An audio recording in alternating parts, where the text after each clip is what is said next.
Driving instructors of Reddit, what has your worst student done on the road? I was the student in this case, and it's probably not the worst, but we were in a part of town I didn't know, and the teacher was also giving me directions. The teacher said go straight through this light, and I did. Then he said, well, next time wait for it to turn green first. Fortunately there was no traffic. A former driving teacher told us a story about a girl, first time driving, flipped the car on its back during the road practice with another student in the car. The girl was driving, and another student was in the back seat. The car was on a low-rise bridge, and she hit the guardrail and the car came crashing down and landed on its back. The first thing my driver instructor heard immediately after the crash was the kid in the back saying, well, I'm guessing I'm not driving today. I was in the back of a student driver car, and the instructor asked for him to merge into the other lane. He started doing it, but forgot the blinker. Instructor reminds him. Kid panics, starts swerving, turns on wipers full blast, activates washer fluid, has blinker on wrong way, almost crashes us into another car before instructor slammed on his passenger brake. It was funny.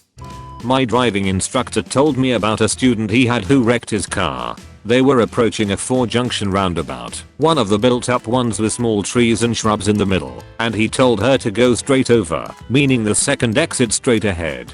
Instead she took his words literally and ramped the car onto the middle of the roundabout, crashed into a sapling, spun out, and hit a van on the other side. My dad was the driving instructor, and for some reason he decided to start me off on small winding back roads, I guess because there would likely be no traffic. I'm approaching a sharpish uphill turn on a narrow gravel road and oh god, there's a car coming down in the other direction. Will we be able to pass? Should I slow down? How much? If I turn the wheel too far will I crash into the hill? If I don't turn the wheel far enough will I crash into the other car? While my brain cycles through these pressing questions, it fails to actually instruct my body to do anything except emit a faint but continuous high-pitched scream. Our car glides forward, uninfluenced by me, but only by physics, losing momentum on the uphill, until we gently plunge into the ditch on the far side of the road, cushioned by roadside weeds and honeysuckle, and stall out. The people in the other car jumped out, concerned, and my dad, beet red with embarrassment, had to inform them that it was just his daughter learning to drive. We switched places, he drove us home, and that was the last time he tried to teach me to drive. When I was in driver's ed on the first day, the owner of the driving school went up and told a story about a girl who he had been instructing a couple years prior. They were on their first highway drive behind a semi who was going the posted 55 or 60 miles per hour, so she asked if she could pass. He said that would be fine, but he grabs her hand when she immediately reaches for the gear shift. He asked what the hell she was doing, and she said I was putting in P4 pass. My driving instructor had 1,000 stories. An obvious gamer kid who got into the car. Instructor attempts to instruct him on how things work and the kid says I play Need for Speed, I've got this, and started cranking on the shifter and slamming the pedals. He told a girl that it's polite to wave to another driver that lets you in, and she proceeded to slam her hand into the windshield repeatedly as her version of a wave. A nervous kid, his pants, and had to very awkwardly drive home with zero conversation about that fact. Well, first the kid did really well on the oral test, I mean he passed the thing with flying colors. But then when we got into the car, everything went downhill. The kid started panicking. He was going crazy, I thought he was going to die or something. He crashed the damn car into a building. Luckily I only got a small injury. But then he came back a few weeks later to retake the test, and it seemed to go great this time. He was doing everything perfectly, just like he had on the oral. I was delighted. But then, right near the end of the test, he went bat crazy again. Started yelling and crying something about how he had cheated on the test. And you know what he did? He crashed the car. Again. I never did end up passing that damn sponge. I'm not a driving instructor, but I did take driving lessons and I'm pretty sure I was one of the worst students the teacher ever had. I didn't plow into a crowded market or anything, but I used to sit there in the turning lane and he would be like, are you going to turn? And I would say there is a car coming. So I have to wait, and he would say, that car is 300 meters away, you can go, and I would say, but what if he speeds up all of a sudden? And the instructor would say, why would he do that? And I would say, how should I know? I can't read minds. Anyway, it was like that for everything. I lived in constant fear that other drivers were going to make bad choices, and so was paralyzed with fear. The instructor finally turned to me one day and said, you know you are never going to pass the test, right? And I said, thank God, because if people like me do pass the test, then I'm right to fear the other drivers. So at least I don't worry so much now as a passenger. I was a trainer for a bus company. Granted, people came in with their licenses, and I had the job of training people how to drive the small buses. I wasn't qualified to train on the 450 vehicles. The kid I trained would either be overly anxious and would barely move the vehicle, or would get too comfortable and blow through crosswalks while people were crossing and hit sidewalks, and there was absolutely no in between.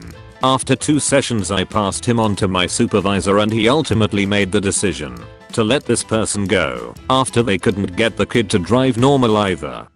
My former driving instructor told me that once, a student of his stalled 8 times in a row at a traffic light during her license test. Needless to say, she didn't get it.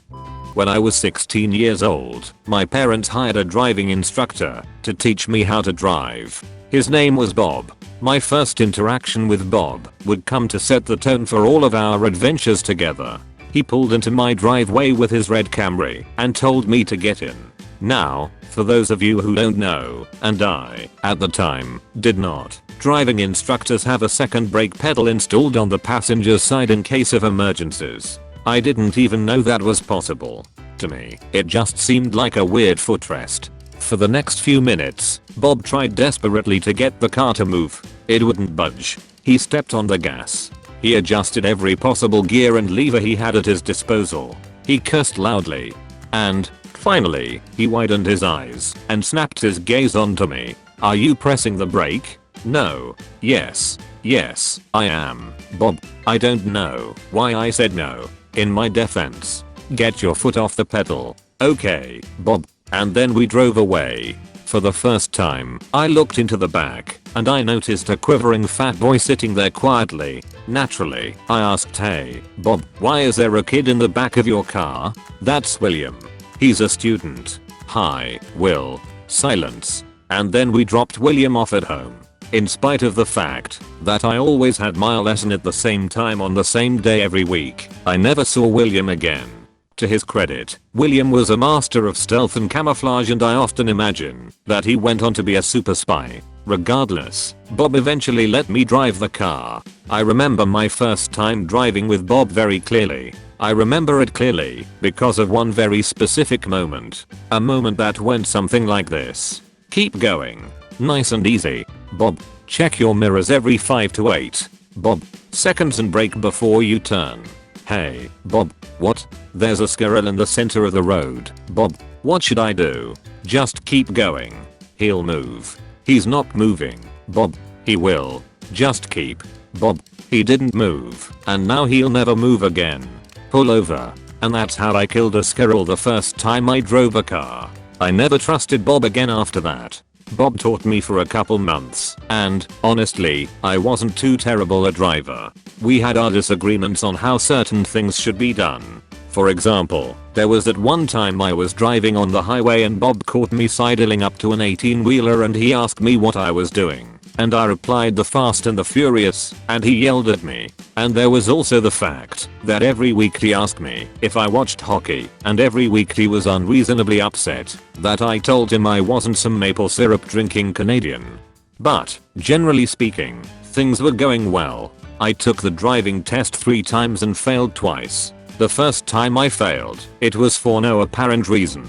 I did everything perfectly. I even managed to parallel park with the utmost precision in spite of the fact that my tester was a whale of a woman whose girth completely blocked both windows on the passenger side of the car. But she failed me. Her reasoning? You looked back when you reversed. You're supposed to use the rear view mirror.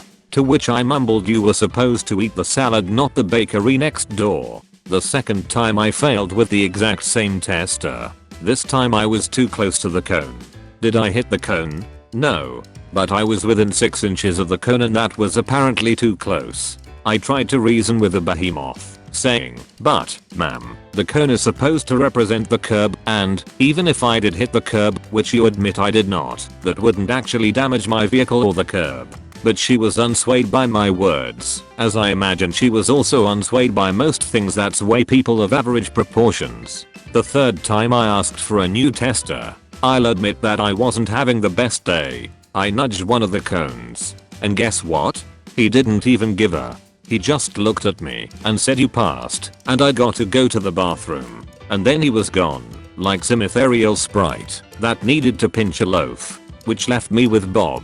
I looked at him and held up the sheet that said I passed. Bob: "Yes, Mr. Ashmut, we are equals now." Bob: "No, we went to the DMV and I got my provisional license." 2 days later, while driving back from the mall on my own at night, with no headlights on, swerved into my lane as I was turning onto the road and I ended up driving onto the divider, where I stayed for 5 minutes as I yelled, and other drivers probably said, "What's that you doing on the divider?" And that's the story of how I got my license.